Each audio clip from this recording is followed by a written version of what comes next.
चलिए सभी छात्र देखेंगे, इससे पहले आप लोगों को हम 7 नंबर तक सवाल बता चुके हैं, ये 8वां नंबर सवाल बता रहे हैं, तो ठीक है आप लोग इनको ध्यान से देखेंगे।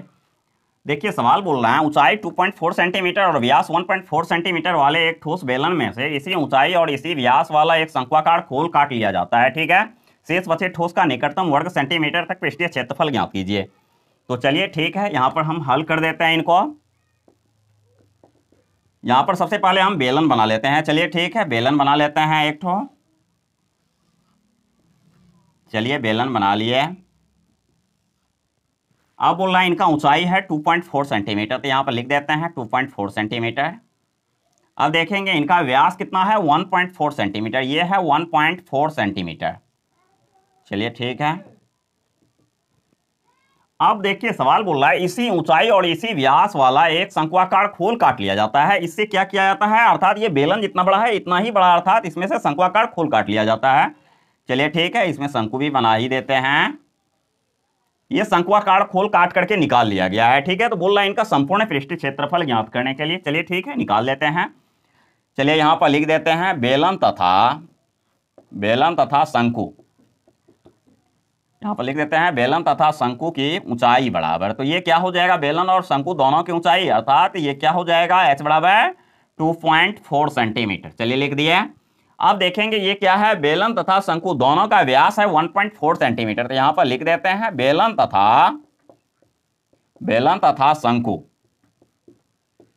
का व्यास, ये दोनों का व्यास d बराबर कितना दिया हुआ है 1.4 सेंटीमीटर। चलिए यहां पर देखेंगे बेलन तथा शंकु का व्यास कितना दिया हुआ है, d बराबर 1.4 सेंटीमीटर। त्रिज्या निकाल लेते हैं, r बराबर d/2 हो जाएगा, यही हो जाएगा 1.4 बटे क्या हो जाएगा 2, ये कट के क्या हो जाएगा 0.7 हो गया, इतना सेंटीमीटर। अब इनका संपूर्ण पृष्ठ क्षेत्रफल निकालना है, ये कैसे निकालेंगे, तो थोड़ा सा दिमाग लगा लीजिए। बेलन का जब वक्र निकालेंगे तो ये गोल करके हो गया, फिर क्या हो जाएगा ऊपर में वृत्ताकार भाग है, ये बंद है ऊपर से, तो ये जोड़ वृत्त का क्षेत्रफल, तो ये तो आइए ठीक है। लेकिन ये क्या है शंक्वाकार भाग, अर्थात ये जब काट करके निकाल लिए थे ये ठोस में ये पृष्ठीय क्षेत्रफल जुट गया, तो यही हो जाएगा अर्थात शंकु का वक्र पृष्ठ क्षेत्रफल। तो शंकु का वक्र पृष्ठ क्षेत्रफल जो निकालते हैं उसके लिए क्या होता है सूत्र पाई आर एल, इसका मतलब उसमें क्या हो जाएगा तिर्यक ऊंचाई की भी आवश्यकता है, तो तिर्यक ऊंचाई निकाल ही लेते हैं। तो यहाँ पर L बराबर क्या होता है रूट अंडर में r² जोड़ h²। चलिए ठीक है, सूत्र रख देते हैं। r का वैल्यू क्या है 0.7, इसका होल स्क्वायर हो गया, और जोड़ h का वैल्यू क्या है 2.4, यहाँ पर 2.4 का होल स्क्वायर हो गया। अब देखेंगे यहाँ पर क्या हो जाएगा, रूट अंडर में दे दिए, ये 749 अर्थात 0 पॉइंट क्या हो जाएगा 49 हो गया। 24 फिर 24 का स्क्वायर क्या होता है 576, तो ये हो जाएगा 5.76। अब दोनों को जोड़ देंगे, ये क्या हो जाएगा 9 6 15 के 5 हासिल 1 हो जाएगा, 7 4 11 12 के 2 हासिल 1 हो जाएगा, 5 1 6 अर्थात ये हो गया 6.25। चलिए वर्गमूल भी निकाल देते हैं, यही हो जाएगा 2.5 गुना 2.5। चलिए ठीक है लिख दिए। अब दोनों का जोड़ा लग गया, ये 2.5 इतना सेंटीमीटर बाहर आ गया, ये तिर्यक ऊंचाई आ गया है। अब यहाँ पर देख लेंगे क्या हो जाएगा, इनका संपूर्ण पृष्ठ क्षेत्रफल निकालना है, तो चलिए ठीक है रख देते ठोस का संपूर्ण पृष्ठ क्षेत्रफल बराबर, ठीक है लिख देते हैं ठोस का संपूर्ण पृष्ठ क्षेत्रफल बराबर संपूर्ण पृष्ठ क्षेत्रफल बराबर, तो ये हो जाएगा ठोस का संपूर्ण पृष्ठ क्षेत्रफल। ये बेलन है, ये क्या है बेलन, बेलन का वक्र जोड़ देते हैं, तो यहाँ पर लिख सकते हैं बेलन का वक्र पृष्ठ क्षेत्रफल, तो यहाँ पर लिख देते हैं बेलन का वक्र पृष्ठ क्षेत्रफल। चलिए ठीक है, बेलन का वक्र पृष्ठ क्षेत्रफल दे दिए, ठीक है। तो ये आ गया गोल करके, ठीक है। अब ये वृत्ताकार भाग ऊपर से बंद है, तो ये हो जाएगा जोड़ वृत्त का क्षेत्रफल। चलिए ठीक है, जोड़ वृत्त का क्षेत्रफल। चलिए ठीक है, अब यहाँ पर देखेंगे ये क्या है, ये शंकु, अर्थात ये जो शंकु काट करके निकालिए तो ये पृष्ठीय क्षेत्रफल बढ़ गया, तो ये क्या हो जाएगा शंकु का वक्र पृष्ठ क्षेत्रफल। तो यहाँ पर लिख देते हैं शंकु का वक्र पृष्ठ क्षेत्रफल, वक्र पृष्ठ क्षेत्रफल। चलिए ठीक है, ये रख दिए सूत्र। अब देखते हैं यहाँ पर बेलन का वक्र पृष्ठ क्षेत्रफल होता है कितना 2πr/h, ये रख दिए। अब देखते हैं यहाँ पर क्या हो जाएगा, वृत्त का क्षेत्रफल πr² हो जाएगा, शंकु का वक्र पृष्ठ क्षेत्रफल होता है πrl।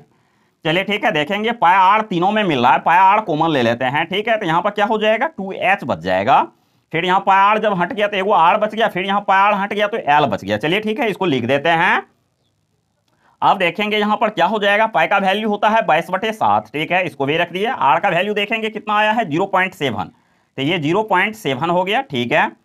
अब देखेंगे यहाँ पर कोष्ट में ले लेते हैं, 2 गुना h का वैल्यू क्या है, लंबवत ऊंचाई है 2.4, यहाँ पर दे देते हैं 2.4। अब देखेंगे यहाँ पर r का वैल्यू कितना है 0.7, ये भी रख दिए। अब फिर l का वैल्यू देखेंगे यहाँ पर तिर्यक ऊंचाई है 2.5, यहाँ पर दे देते हैं 2.5। चलिए ठीक है, यहाँ तक लिख लेंगे आप लोग। चलिए ठीक है, इन सवाल को यहाँ पर हम हल कर देते हैं। ये क्या है, 22/7 है। चलिए ठीक है, लिख दिए।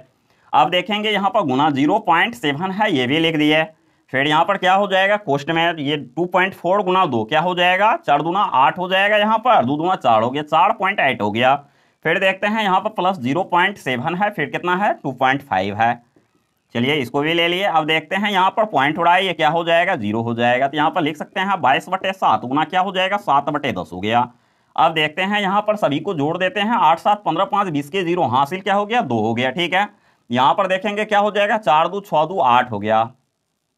ठीक है, 8.0 हो गया। अब देखेंगे ये 7 7 कट गया। चलिए इनको आप लिख सकते हैं। यहाँ पर क्या है, 22 है, बटे क्या हो जाएगा, ये 10 नीचे में बस गया, 10 गुना क्या हो जाएगा, 8। इनसे इनको गुना कर देते हैं, तो 8 दूना 16 के 6 हासिल हो जाएगा, 8 दूना 16 1 17 बटे क्या हो जाएगा, 10। इससे इसमें भागा दे दिया, तो ये क्या हो गया, 17.6 सेंटीमीटर स्क्वायर। तो आप लिख सकते हैं ठोस का संपूर्ण पृष्ठ क्षेत्रफल बराबर ठोस का संपूर्ण पृष्ठ क्षेत्रफल बराबर पृष्ठ क्षेत्रफल बराबर, तो ये हो जाएगा ठोस का संपूर्ण पृष्ठ क्षेत्रफल अर्थात 17.6 सेंटीमीटर स्क्वायर। या इसको आप लिख सकते हैं, क्योंकि यहां पर क्या है 5 से बड़ा है, तो इसको आप एक बढ़ा करके लिख सकते हैं 18 सेंटीमीटर स्क्वायर। चलिए ठीक है, यही आपका आंसर हो गया। ठीक है, इनको लिख लेंगे आप लोग।